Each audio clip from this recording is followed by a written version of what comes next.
மகாதேவா மாமா கூட்டு வந்துட்டியா? நான் கூட்டு வந்தேன். நீங்க வா மாமா. என்ன உனக்கு ஸ்ட்ராங்கா போட்டு வச்சுக்கிறாங்க. என்ன வச்சுக்கலாம்? நான் பேசிக்கிறேன். மாமா நீ உட்காரு மாமா. நம்பி உட்காரு மாமா. உன்னை நம்பிதானே உட்கார்றேன். நான் உன் பக்கத்திலே இப்ப இருப்பேன். என் பக்கத்துல இருந்தாங்க நீ வேணாம். நான் தான் அர்ஜுனன்.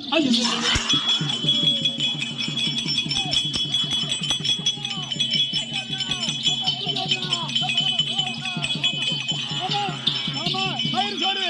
மாமா என் மயிறு. மாமா நான் மயில் கல்லடி பிடிக்கிறேன். ஏமாமா நீ மயில் இல்லாத போனியா? மயிலு சரி இருமாமா நான் என் அண்ணனை கேட்டேன். அண்ணா கொஞ்ச நேரத்துல குண்டி கொண்டாலும் நடுக்க வச்சுட்டாங்க. ஆல்ரெடி கொலவெறில இருக்கிறான். பேஞ்சிரும். என்ன காரணம் அவனை தோற்றுறீங்க? அவன் துரியோதனன் என்று பார்த்தேன். நேற்று நேரத்துல உனக்கு அவன் கூட சண்டைக்கு வந்தானா? அதான் உனக்கு கட்டி போச்சு.